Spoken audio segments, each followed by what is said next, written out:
Hai, saya Kusulian Samira. Di sini akan menjelaskan tentang pemimpin dan pemimpin seperti apa yang patut dicontoh menurut saya. Stay tune ya. Kepemimpinan itu sendiri adalah bagaimana tentang atasan untuk mempengaruhi bawahannya orang lain untuk mencapai suatu tujuan bersama. Setiap pemimpin tentu memiliki karakternya masing-masing dan tipenya masing-masing. Dan di sini saya akan sedikit menjelaskan tentang tipe-tipe pemimpin yang sering kita jumpai di lingkungan sekitar kita.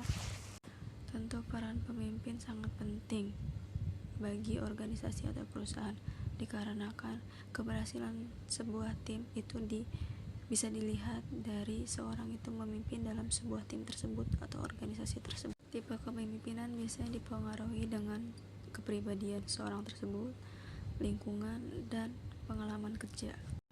Berikut beberapa tipe kepemimpinan yang sering kita temui saat kita bekerja atau di tempat kerja kita. Yang pertama yaitu ada otoriter. Kepemimpinan otoriter tersebut berpusat kepada bos sebagai pemegang kekuasaan tertinggi. Pada tipe kepemimpinan ini, para pemimpin membuat keputusan. Yang kedua ada demokratis. Demokratis yaitu kebalikan dari otoriter. Tipe kepemimpinan demokratis mengutamakan kontribusi orang-orang di lingkungan kerja. Pemimpin kemudian menentukan keputusan akhir, tapi akan mendelegasikan wewenangnya kepada orang lain. Yang ketiga ada tipe kepemimpinan delegatif, yaitu tipe kepemimpinan ini memberikan wewenang kepada anggotanya untuk mengambil sebuah keputusan. Tipe transformasional yaitu berbeda dengan tipe lainnya, yaitu dia berfokus pada perubahan organisasi suatu kelompok organisasi yang ada di dalamnya. Yang kelima ada tipe kepemimpinan transaksional, yaitu berfokus pada perannya sebagai pemimpin dan komando yang sangat jelas dari atasannya untuk bawahannya, sehingga semua orang dapat memahami semua perannya dan tugasnya masing-masing. Yang keenam ada tipe kepemimpinan situasional, yaitu tipe ini sangat unik karena tipe ini memimpin suatu perusahaan atau organisasi sesuai situasi yang sedang dihadapi di lingkungannya. Terdapat teori mengatakan pemimpin gaya seperti ini sangat optimal apabila dia menyesuaikan dengan situasi kerja saat itu atau yang sedang dijalaninya. Yang ketujuh ada tipe gaya kepemimpinan karismatik. Tipe kepribadian karismatik pemimpin adalah para sosok yang memiliki kepribadian yang kuat. Ini merupakan sumber kekuatan yang membuat banyak orang menghargai nilai yang mereka anut. Yang kedelapan ada tipe kepemimpinan melayani atau servant leadership, yaitu tipe gaya kepemimpinan selanjutnya, yakni para pemimpin tak sungkan melayani bawahannya. Tipe kepemimpinan ini percaya bahwa ketika anggota tim merasa terpenuhi secara pribadi dan profesional, maka mereka akan mampu menghasilkan pekerjaan yang hebat bagi pan dan dapat mencapai tujuan dengan. Yang kesembilan ada tipe kepemimpinan birokrasi. Pemimpin dengan tipe birokrasi mengharapkan anggota tim untuk mengikuti aturan dan prosedur yang tepat sesuai yang sudah ditulis. Dan yang terakhir ada tipe kepemimpinan visioner. Tipe kepemimpinan ini memiliki visi yang jelas dengan selalu berinovasi dalam rangka mencapai target yang ditentukan. Contoh pemimpin yang memotivasi menurut saya yaitu Ibu Susi Pujiastuti, mantan Menteri Kelautan dan Perikanan. Di samping saya selipkan tentang biografi Bu Susi, terdapat tanggal lahir, zodiak, tempat lahir, dan profesi beliau. Nama lengkap Susi Pujiastuti, profesi beliau birokrat, tempat lahir di Pangandaran, tanggal lahir Jumat 15 Januari 1965.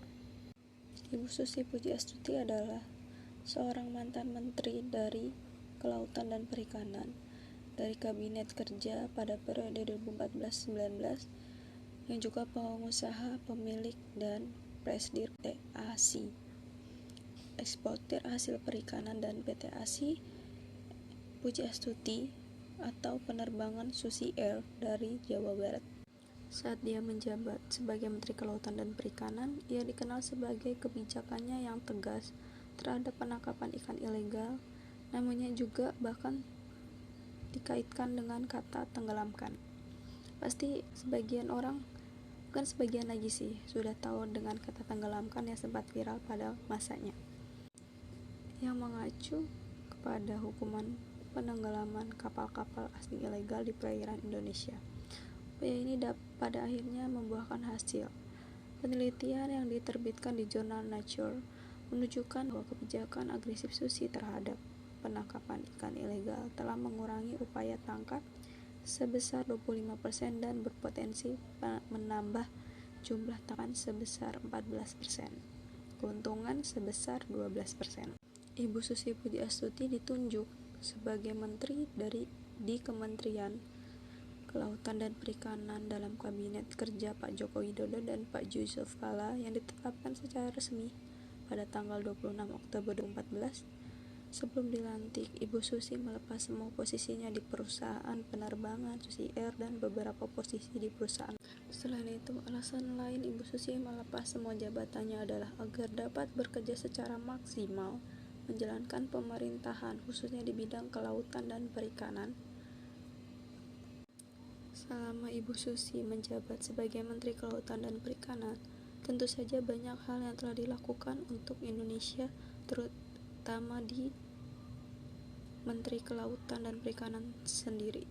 Di antaranya menenggelamkan kapal pencurian ikan. Selama menjabat, Bu Susi dikenal sangat giat untuk memberantas penangkapan ikan ilegal. Ia tak segan-segan memerintahkan penenggelaman kapal, terutama milik asing, yang terbukti mencuri ikan di perairan Indonesia. Dalam rentang waktu November 2014 hingga Agustus 2018, sebanyak 488 kapal pencuri tenggelamkan. Kapal bendera Vietnam paling banyak ditenggelamkan, yaitu sebanyak 276 kapal, diikuti Filipina 90, Thailand 50, Malaysia 41, Indonesia 26, Papua Nugini 2, Tiongkok 1, Brazil 1, dan tanpa negara 1. Selama 2 tahun kebijakan tersebut diterapkan, stok ikan Indonesia bertambah 5,4 juta ton atau sekitar 76%. Pada tahun 2018, stok ikan mencapai 13,1 juta ton, lebih dari tahun 2015 yang hanya sebanyak 7,3 juta ton. Tentu kebijakan tegas Ibu Susi ini dapat meningkatkan ikan ekspor Indonesia ke luar negeri. Yang selanjutnya yaitu melarang alat tangkap yang merusak lingkungan. Selain menenggelamkan kapal, komitmen Susi saat pelindungan sumber daya kelautan juga ditunjukkan melalui penerbitan Peraturan Menteri Kelautan Nomor 2 dengan penggunaan alat penangkapan ikan pukat hela, trawis, dan pukat tarik Seininets. Kedua alat tangkap tersebut dinilai dapat merusak lingkungan. Yang selanjutnya yaitu ada larangan ekspor benih lobster. Selama menjabat, Ibu Susi juga mengeluarkan larangan ekspor benih lobster melalui Permen KKP nomor 56 tahun 2016 tentang larangan penangkapan dan atau mengeluarkan benih lobster.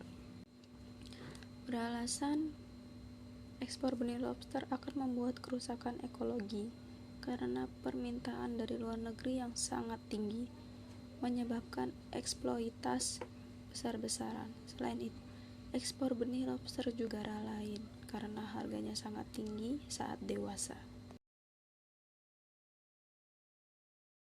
Menurut saya, Ibu Susi Pujiastuti ini termasuk tipe pemimpinan visioner dan karismatik karena dia mempunyai visi yang sangat jelas dan kepribadian yang sangat tegas serta kepribadian yang sangat baik juga dalam memimpin suatu. Karena sosoknya yang hebat dan berani, tentu banyak penghargaan yang didapat karena dia juga memotivasi banyak anak muda di Indonesia agar terus tetap bersemangat untuk mencapai mimpiannya. Berikut beberapa penghargaan yang beliau dapat. sangat banyak penghargaan yang beliau dapat, hingga saya yang membacanya pun tercengang karena begitu hebatnya sosok Ibu Susi ini menjadi panutan dan memotivasi anak muda Indonesia. Terima kasih sebelumnya atas kata dan kekurangannya dalam video ini. Saya mohon maaf kurang lebihnya. Wassalamualaikum warahmatullahi wabarakatuh.